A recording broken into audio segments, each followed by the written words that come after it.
Shalom, selamat siang. Terima kasih untuk kesempatan yang telah diberikan kepada kelompok kami. Kami dari kelompok teofilin akan mempresentasikan materi terkait obat teofilin. Sebelum itu, saya akan memperkenalkan nama setiap anggota. Yang pertama, Dedi Putrawan Lombu.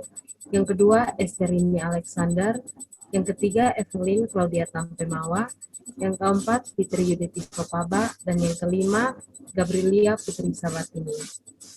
Baik, untuk penjelasan selanjutnya terkait definisi obat, teofilin merupakan bronchodilator yang digunakan untuk mengatasi asma dan penyakit paru obstruksi kronik yang stabil dan secara umum tidak baik untuk eksaserbasi penyakit paru obstruksi yang kronik.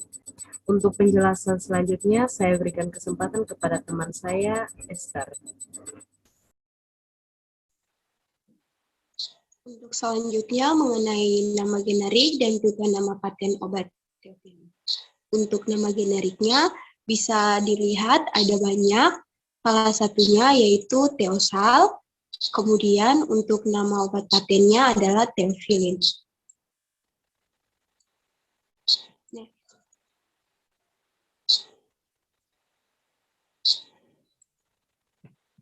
Selanjutnya mengenai gambar tiap sediaan bentuk obat. Untuk bentuk kapsul dan juga obat sirup, kami mengambil contoh dari gambar obat Theobron kapsul dan juga Theobron sirup. Selanjutnya untuk jenis bentuk obat tablet, kami mengambil contoh dari obat Bronsulfan. Kemudian untuk bentuk obat kaplet, kami mengambil gambar dari contoh obat Retapil. Selanjutnya,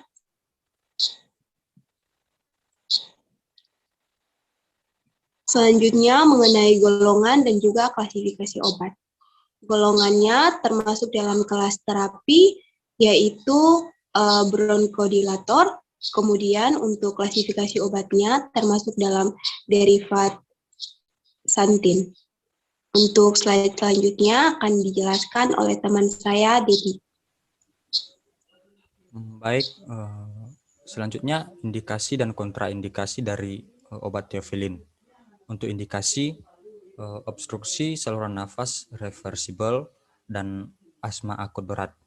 Untuk kontraindikasi, penyakit jantung, hipertensi, hipertiroidisme, tukak lambung, gangguan fungsi hati, epilepsi, ibu hamil, ibu menyusui, lansia, demam, dan kita perlu menghindari dari porfiria.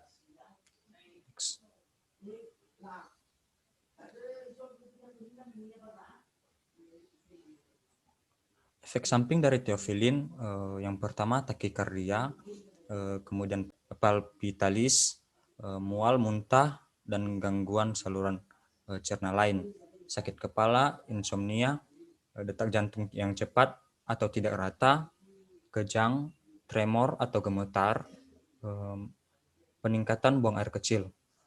Dari efek samping ini tidak semua mengalami efek samping tersebut. Farmakodinamik dan farmakokinetik.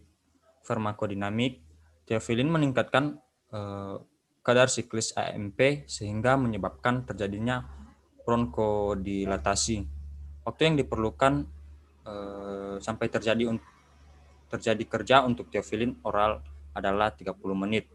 Untuk kapsul yang pelepasannya dihambat adalah 1-2 jam. Lama kerja untuk bentuk yang pelepasannya dihambat adalah 8-24 jam. Dan untuk pembentuk teofilin oral dan intravena kira-kira 6 jam. Farmakokinetik. Teofilin biasanya diabsorpsi dengan baik setelah diberikan secara oral, tetapi absorpsi dapat bervariasi sesuai dengan bentuk dosis. Teofilin dapat diberikan secara intravena dalam cairan IV. Merokok meningkatkan metabolisasi teofilin, sehingga mengurangi waktu parunya menjadi lebih pendek. Dengan waktu paru yang pendek, teofilin segera dikeluarkan oleh ginjal dan dosis obat perlu ditingkatkan untuk mempertahankan kadar terapeutik dalam serum.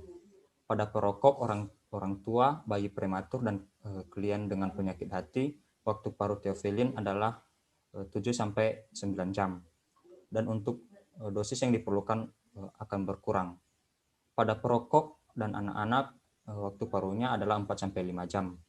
Dan dosis yang diperlukan dapat meningkat. Selanjutnya, dilanjutkan oleh teman kami, Debbie.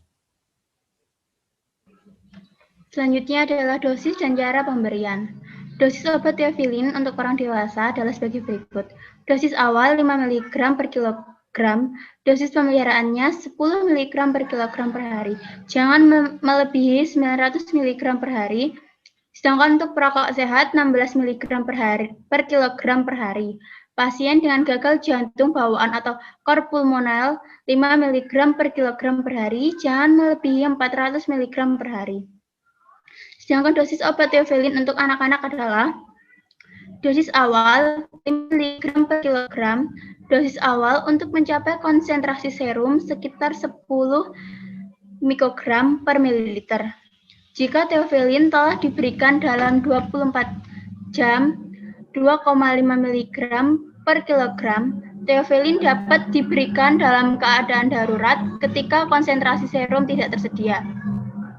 Dosis pemeliharaan bayi kurang dari 42 hari 4 mg per kilogram per hari secara oral. Sedangkan bayi 42 hari sampai 181 hari 10 mg per kilogram per hari secara oral. Untuk anak 1-8 tahun 20-24 mg per kilogram per hari, 9 tahun sampai 11 tahun 16 mg per kilogram per hari, 12-15 tahun 13 mg per kilogram per hari, sedangkan untuk 16 tahun atau lebih 10 mg per kilogram per hari. Jangan melebihi 900 mg per hari. Slide selanjutnya.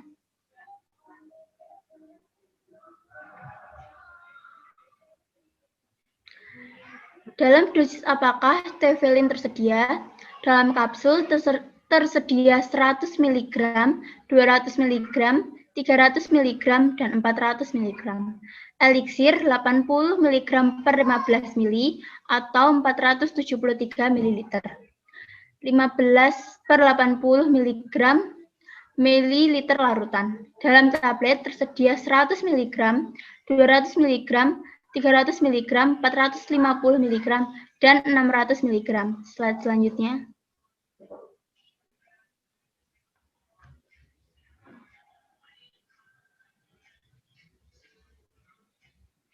Selanjutnya adalah nursing consideration atau pertimbangan keperawatan.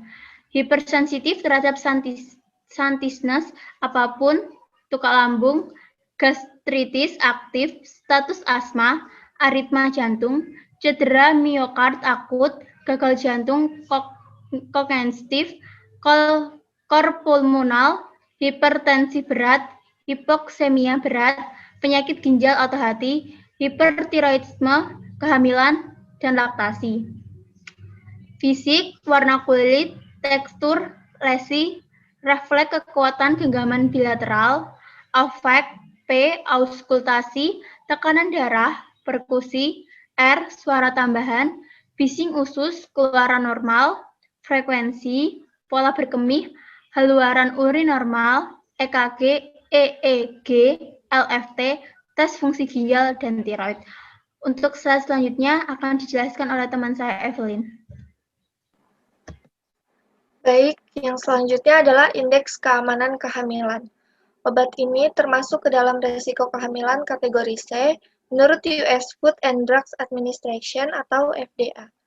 Berikut referensi kategori risiko kehamilan menurut FDA. A. Tidak beresiko, B. Beresiko pada beberapa penelitian, C. Mungkin beresiko, D. Ada bukti positif dari resiko, X. Kontraindikasi, dan N. Tidak diketahui. Jadi obat teofilin ini mungkin beresiko pada kehamilan. Next selanjutnya. Oke. Special precaution. Selanjutnya, pasien dengan penyakit kardiovaskular yang memiliki aritmia jantung tidak termasuk beraritmia karena dapat memperburuk aritmia. Selanjutnya, pasien dengan sistik fibrosis. Gunakan hati-hati pada pasien ini karena peningkatan pembersihan teofilin dapat terjadi pada pasien ini. Selanjutnya, pasien dengan gangguan hati. Gunakan hati-hati pada pasien memiliki gangguan hati seperti sirosis, kolestasis, hepatitis akut, karena ada peningkatan resiko komplikasi parah dan berpotensi fatal. Resiko ini ada karena pembersihan menurun 50% atau lebih pada pasien ini. Pemantauan yang sering dan pengurangan dosis teofilin diperlukan untuk pasien ini. Selanjutnya, pasien dengan hipertiroid. Gunakan hati-hati pada pasien ini karena peningkatan pembersihan teofilin dapat terjadi. Selanjutnya, pasien dengan penyakit ulcus pepticum. Gunakan hati-hati pada pasien ini karena pada penyakit ulcus pepticum aktif, penggunaan teofilin dapat memperburuk tukak lambung. Selanjutnya, dengan pasien gangguan kejang. Penggunaan teofilin ini perlu hati-hati karena dengan pasien gangguan kejang, biasanya penggunaannya dapat memperburuk gangguan kejang tersebut. Sekian, saya kembalikan kepada MC.